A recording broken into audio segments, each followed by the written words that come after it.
ना तो अभी तक किसी डॉक्टर की गिरफ्तारी हुई, ना ही किसी डॉक्टर से पूछा गया। शंभू गर्ल्स हॉस्टल में हुए कांड के 20 दिन बीत गए और अब इसमें नए नए खुलासे सामने आते जा रहे हैं। एक तरफ जहां अब एसआईटी डीएनए सैंपल की जांच करने लगी है, तो वहीं इसी बीच अब पप्पू यादव का बड़ा दावा सामने आया है।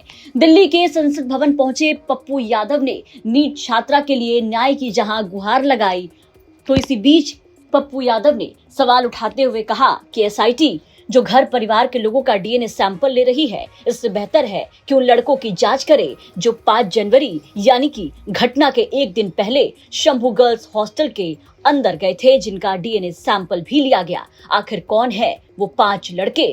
क्या रसूखदारों से है कनेक्शन? ये तमाम सवाल पप्पू यादव उठा रहे हैं और बड़े दावे कर रहे हैं। परिणाम यही है कि बेटियों को भी जात में बांट दिया गया। परिणाम यही है कि बड़े नेताओं के परिवार, बच्चे और पदाधिकारी को बचाया जा रहा है। पहले बलात्कार को डाइवर्ट किया गया, ना तो अभी तक किसी डॉक्टर की गिरफ्तारी हुई, ना ही किसी डॉक्टर से पूछा गया। उल्टे उसके परिवार को तंग किया जा रहा है। पूरा का पूरा एसआईटी और पूरा का पूरा सीआईडी दोनों मिलकर के बड़ी मछली को बचाने की तैयारी।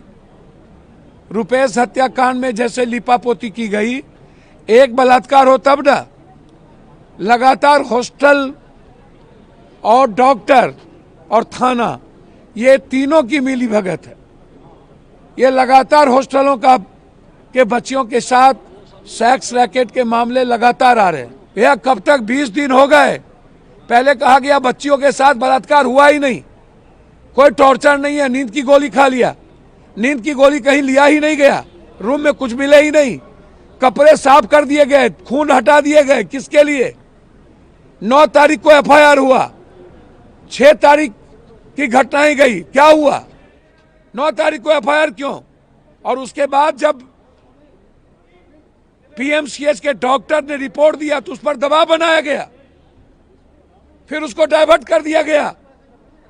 एम्स में doctor Satish, doctor Sahajanand, doctor Abhishek, आपको क्या शक है? बिल्कुल पीएमसीएच के सुपरिटेंडेंट का दबाव था। इसको शक क्या है? इसमें शक क्या है? बड़े रसूखदार के बच्चों ने, कौन है वो 5 आदमी जो 5 के रात में वो 5 लड़के गए और 6 को निकले? कौन है? इसमें सीबीआई इंक्वायरी चाहते हैं।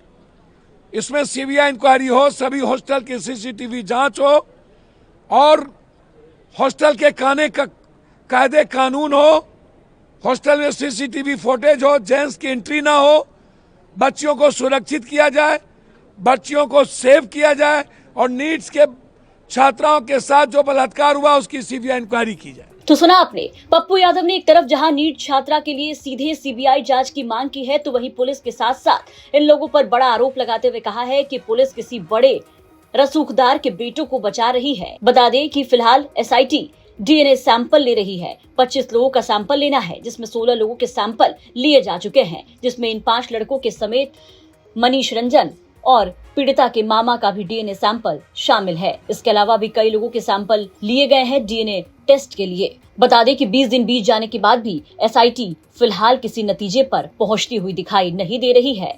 लेकिन डीएनए सैंपल जांच के बाद अब बड़ा सवाल पुलिस और एसआईटी पर है कि आखिर डीएनए सैंपल की जांच के लिस्ट में नीलम अग्रवाल के बेटे क्यों नहीं है? हॉस्टल की वो संचालिका जो इस कांड के बाद से ही लगातार फरार है और पुलिस के गिरफ्त से बाहर है। ब्यूरो रिपोर्ट, बिहार तक।